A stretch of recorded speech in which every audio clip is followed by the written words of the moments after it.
are the God who was, who is, and is to come.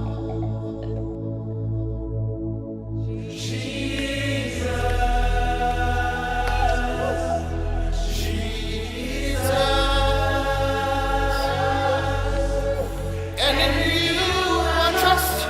My life is in your hands, Jesus.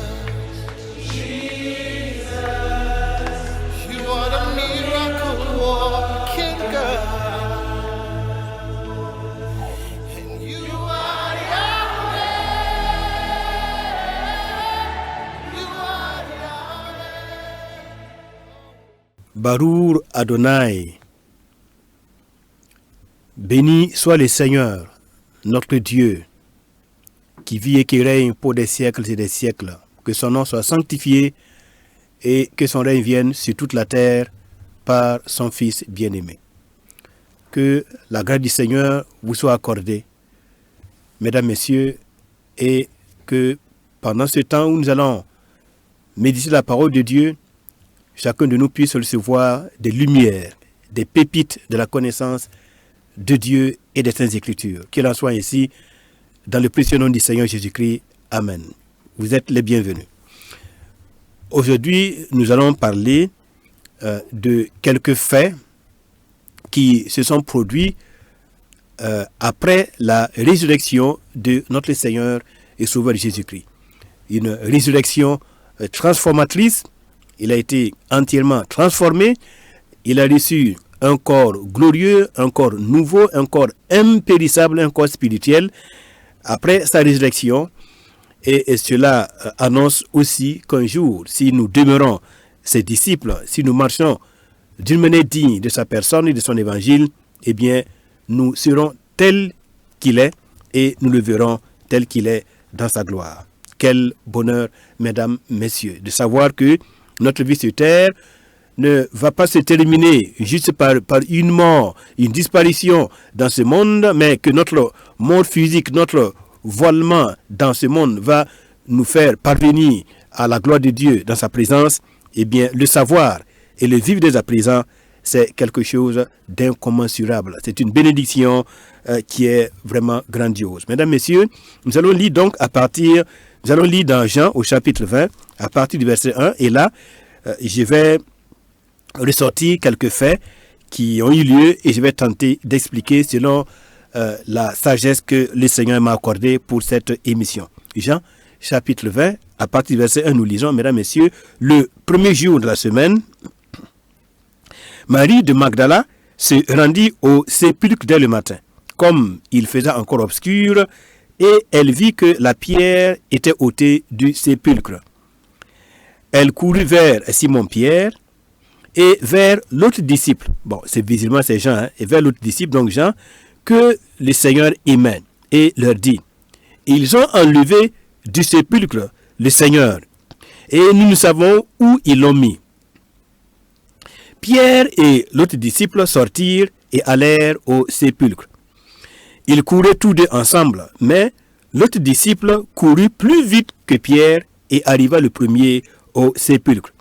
S'étant baissé, il vit les bandes qui étaient à terre, cependant il n'entra pas. Simon-Pierre, qui le suivait, arriva et entra dans le sépulcre. Il vit les bandes qui étaient à terre. Et le linge qu'on avait mis sur la tête de Jésus, non pas avec les bandes, mais plié dans un lieu à part. Alors, l'autre disciple, qui était arrivé le premier au sépulcre, entra aussi, et il vit, et il crut.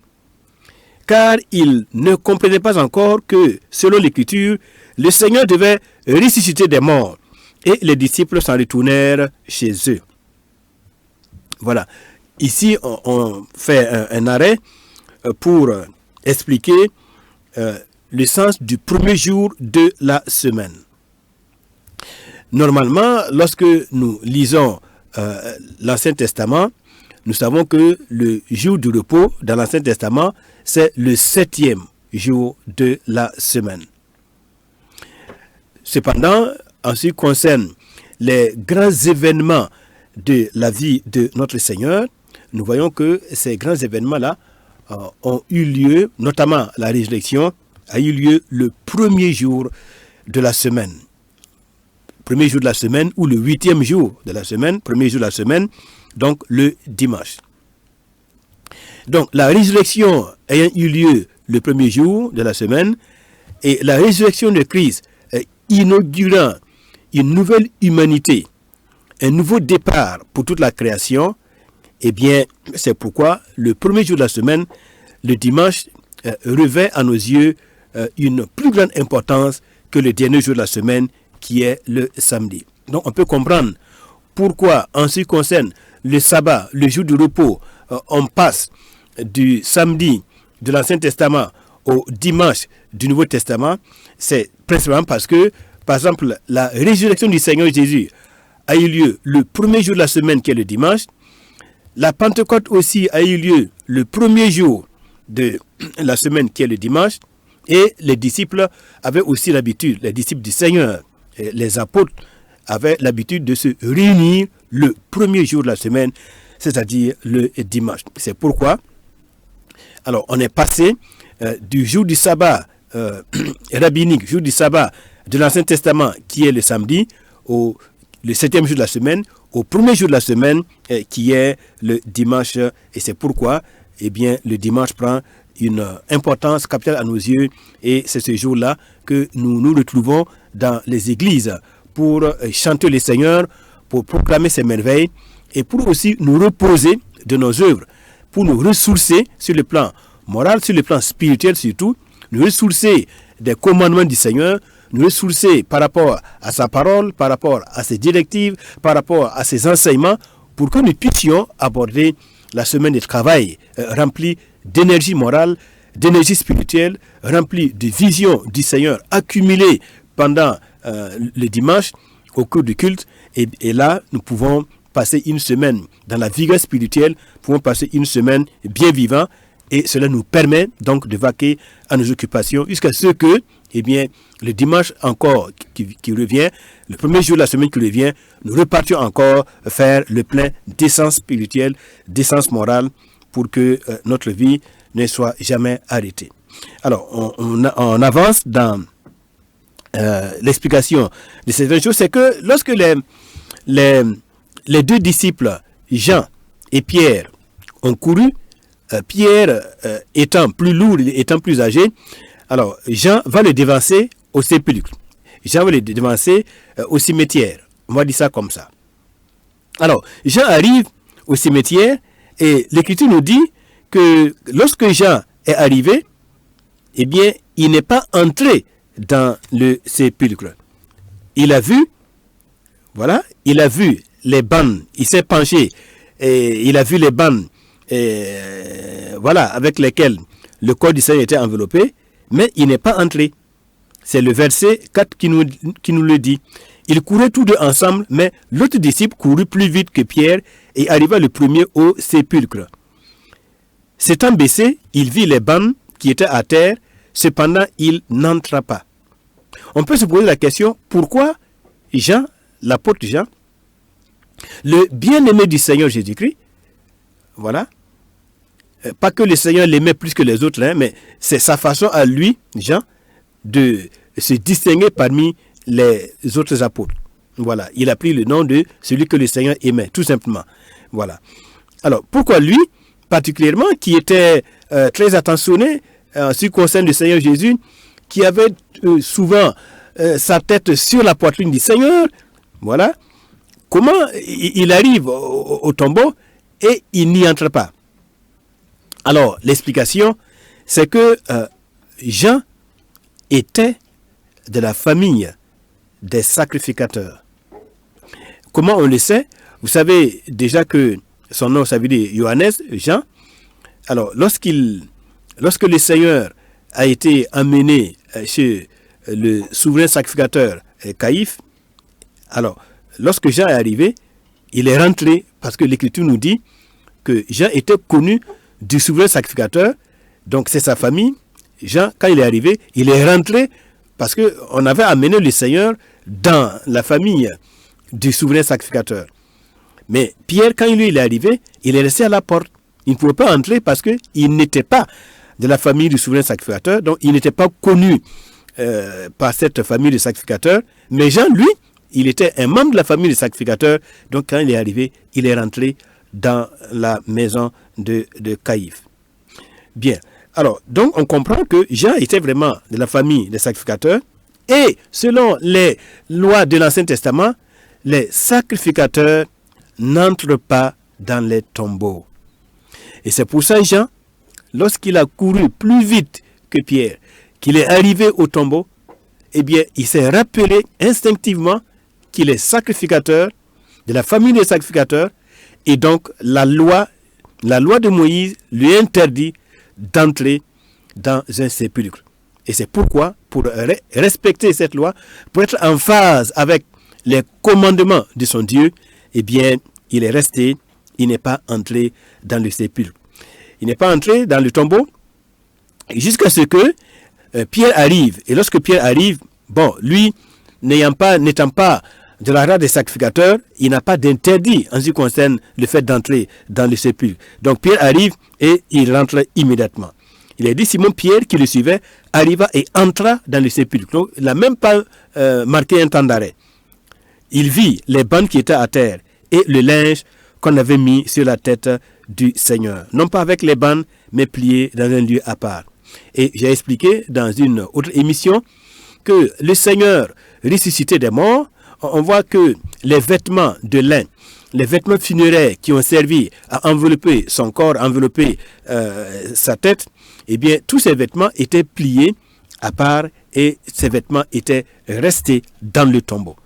Pour dire que le Seigneur, il est ressorti vivant, non pas vivant comme un homme vêtu de vêtements humains, je veux dire des vêtements funéraires. Il n'est pas ressorti avec les vêtements funéraires, mais il est revêtu, il est ressorti avec d'autres types de vêtements, des vêtements célestes. Il a laissé les vêtements de la mort dans le tombeau et il est ressorti avec des vêtements impérissables. Il est ressorti avec l'immortalité. Son corps est entré mortel dans le tombeau, mais ce corps est ressorti immortel. Et nous savons que le Seigneur Jésus-Christ, Fils de Dieu, étant la résurrection, il est, avec le Père, le seul qui possède l'immortalité, qui habite une lumière inaccessible que nul homme n'a pu voir ni ne peut voir. Alors donc, on comprend l'importance des vêtements pour nous montrer que la mortalité est restée dans le tombeau. Et ce qui est immortel est sorti du tombeau, et c'est bien notre Seigneur et Sauveur Jésus-Christ. Et en sortant du tombeau, il a reçu un corps glorieux, un corps ineffable, un corps impérissable. Et l'Écriture nous dit, notre corps, voilà, à l'image de celui du Seigneur, notre corps est semé mortel, mais le temps viendra où il va ressusciter immortel et glorieux. De telle sorte que, voilà, ce qui est semé dans la mortalité va ressusciter immortel. Comme quoi, la chair et le sang ne peuvent hériter le royaume de Dieu. Lorsque le Jésus-Christ reviendra pour établir son royaume, ce n'est pas dans des corps mortels, donc avec des vêtements mortels, voilà que nous allons entrer dans son royaume, mais nous allons participer à son royaume avec des corps spirituels, des corps glorieux. Et nous serons, comme l'Écriture dit, nous serons comme des anges. Voilà, nous serons comme les anges ayant un corps glorieux, un corps immortel, un corps qui ne peut plus connaître la douleur, la souffrance, la maladie et la mort. Un corps qui ne peut plus se désagréger, se détruire. Voilà ce qui nous attend. C'est l'espérance qui nous anime en attendant le retour glorieux de notre Seigneur et Seigneur Jésus-Christ. Et nous savons que dans son royaume, nous serons dans des corps immortels, glorieux, remplis de lumière, remplis du Saint-Esprit. Alors, on va avancer un peu pour expliquer encore certains événements. Au verset 11, cependant, Marie se tenait dehors près du sépulcre et elle pleurait. Comme elle pleurait, elle se baissa pour regarder dans le sépulcre. Et elle vit des anges vêtus de blanc assis à la place où avait été couché le corps de Jésus, l'un à la tête, l'autre aux pieds. Il lui dit, femme, pourquoi pleures-tu? Elle lui répondit, parce qu'ils ont enlevé mon Seigneur et je ne sais où ils l'ont mis. En disant cela, elle se retourna et elle vit Jésus debout, mais elle ne savait pas que c'était Jésus. Le Seigneur lui dit, femme, pourquoi pleures-tu? Qui cherches-tu? elle, pensant que c'était le jardinier, lui dit, Seigneur, si c'est toi qui l'as emporté, dis-moi où tu l'as mis et je le prendrai. Le Seigneur lui dit, Marie. Elle se retourna et lui dit en hébreu, Rabouni, c'est-à-dire maître. Le Seigneur lui dit, ne me touche pas, car je ne suis pas encore monté vers mon Père, mais va trouver mes frères et dis-leur que je monte vers mon Père et votre Père, vers mon Dieu et votre Dieu. Marie de Magdala alla annoncer aux disciples qu'elle avait vu le Seigneur et qu'il lui avait dit ces choses.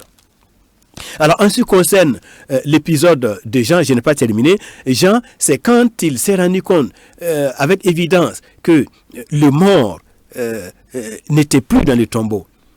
C'est à partir de ce moment-là qu'il est rentré dans le tombeau. Voilà. Comme le mort n'est plus dans le tombeau, ça veut dire que ce tombeau a été sanctifié. Sanctifié, c'est-à-dire, il a été pris d'assaut par la vie. La vie a conquis le tombeau. Donc, il n'y a plus le symbole de l'impurité qui est la mort dans le tombeau. Parce que le sacrificateur ne devait pas se souiller par la mort. La mort, le contact avec la mort était considéré comme la plus grande des souillures en Israël. Et même, vous savez que pour cela, il fallait, lorsque quelqu'un était en contact avec la mort, il fallait faire la cérémonie de ce qu'on appelle la vache rouge ou rousse.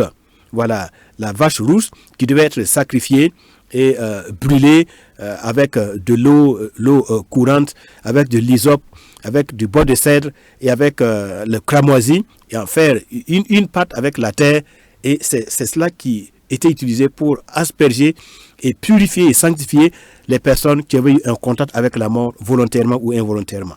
Bien, donc, alors, Jean, il va attendre de se rassurer qu'il n'y a plus cette souillure-là, il n'y a plus cette possibilité de contracter la souillure de la mort selon la loi, parce qu'il voit que le mort n'est plus dans le tombeau, la mort est vaincue, et donc il n'y a que la vie, et par conséquent, comme c'est seulement la vie, et rien que la vie qui est le symbole de Dieu, le symbole du gouvernement divin, le symbole de la divinité, donc en ce moment-là, il a pu entrer. Il est entré dans le tombeau. Et là, on revient sur le fait que le Seigneur est ressuscité et le Seigneur, il est en présence de Marie.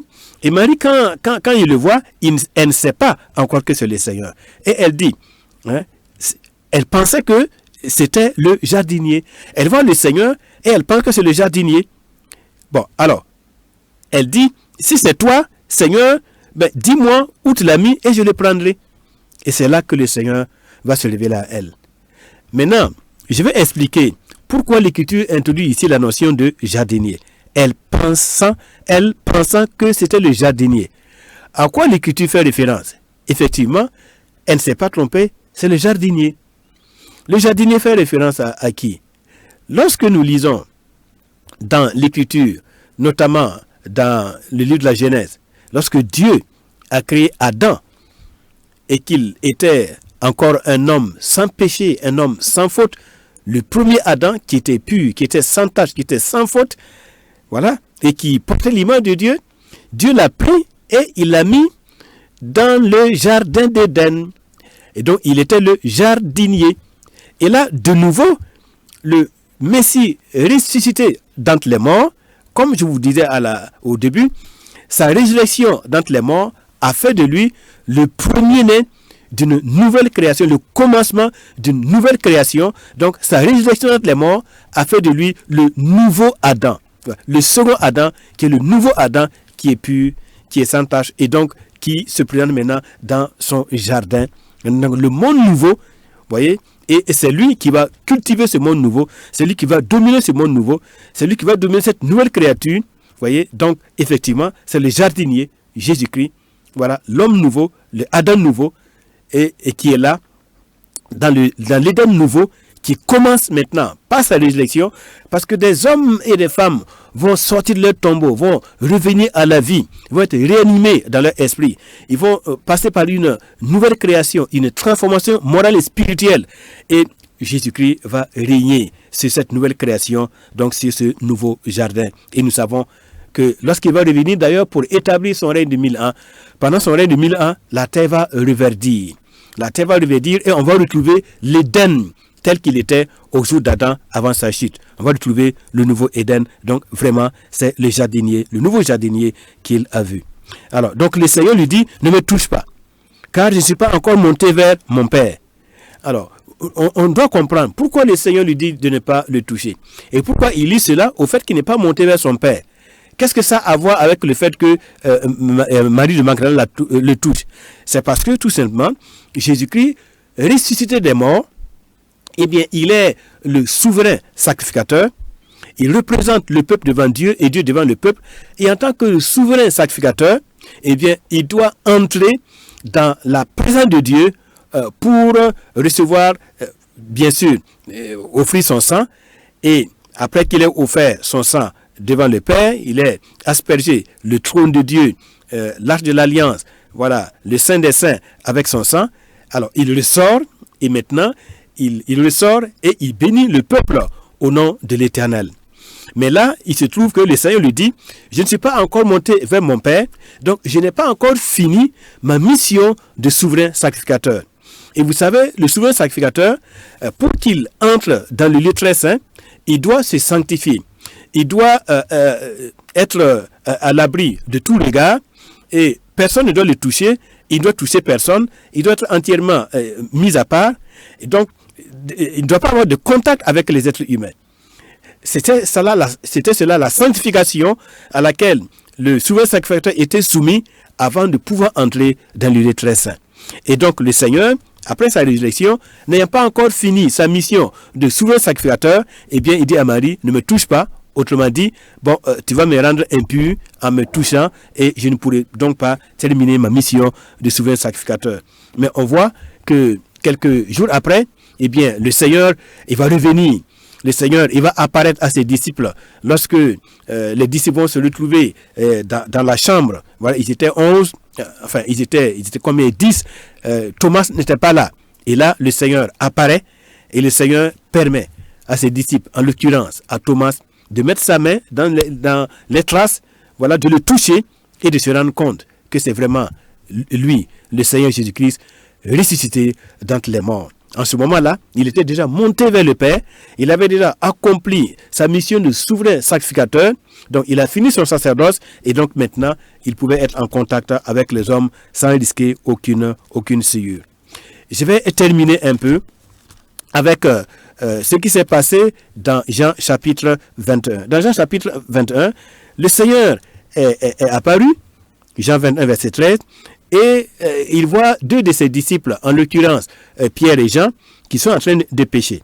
Alors, ils ont pêché, mais ils n'ont pas pu avoir du poisson ce jour-là.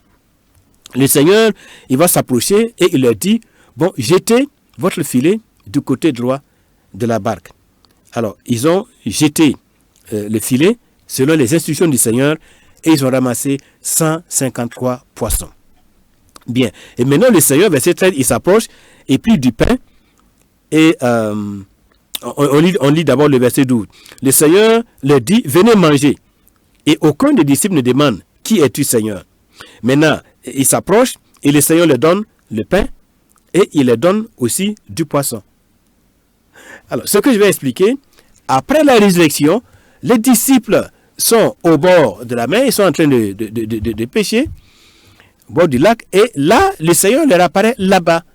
Et il y a une scène qui est telle que le Seigneur leur donne à manger du poisson et du pain.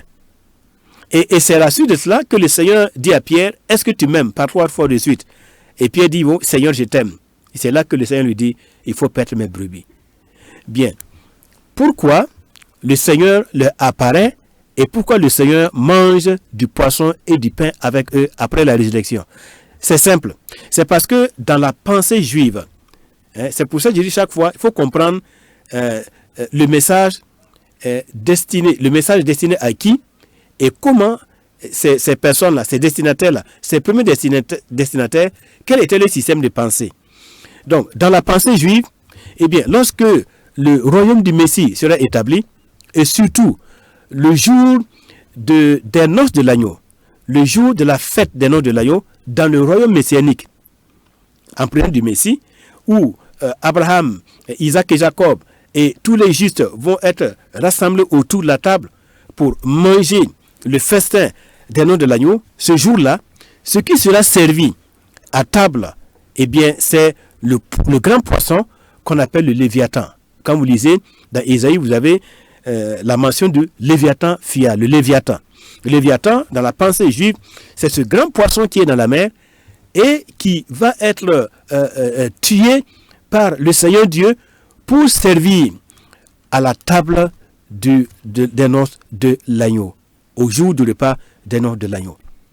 Donc, et le poisson que le Seigneur leur a donné, justement, c'est pour les dire, comme vous le pensez, comme vous le savez, comme la tradition juive, comme la tradition hébraïque vous l'a appris, que au jour des noces de l'agneau, il y aura le poisson et il y aura le pain et le vin en abondance. C'est moi qui vous apporte le royaume. C'est moi qui suis l'auteur de tout cela. Dans mon royaume, effectivement, vous serez nourris par le poisson divin. Vous serez nourris par le pain divin. Et vous allez boire à ma table le vin délicieux, le vin de Dieu. Donc, il veut leur dire que ce qu'ils ont entendu et les choses auxquelles ils croient, ce qu'ils attendent comme réalisation dans le royaume messianique, ça sera une réalité. Lui, Jésus-Christ, ressuscité d'entre les morts, est le garant que le royaume sera établi et les festins des noces de l'agneau seront réalisés, ce sera effectif. Et effectivement, tous les disciples et toutes les brebis que Pierre va perdre plus tard, toutes ces brebis, en association avec tous ceux qui sont déjà sauvés, eh bien, ils vont manger à la table du Messie. Ils vont être servis du grand poisson géant et du pain du Dieu vivant, la manne céleste, et ils boiront le vin du Dieu vivant. Et ce vin dont il a fait mention dans Jean chapitre 2, lorsqu'il a transformé l'eau en vin, c'était aussi pour dire que au jour de sa gloire, au jour du repas messianique, il y aura le vin comme signe de l'abondance, le signe de la richesse, signe de la prospérité. Et donc là, il est en train de fortifier les disciples dans ce qu'ils croient, dans ce qu'ils attendent, dans leur espérance du repas messianique qui va les servir dans son royaume magnifique et glorieux. Que Dieu vous bénisse et que chacun de nous puisse participer à ce festin des noces de l'agneau, que nous puissions manger le pain de Dieu, le poisson du Dieu vivant et boire le lait du Dieu vivant, boire aussi le vin du Dieu vivant. Que Dieu vous bénisse, qu'il en soit ici pour chacun de nous, par Jésus-Christ notre Seigneur, auquel appartiennent l'honneur et la gloire, la richesse et la force au siècle des siècles. Amen.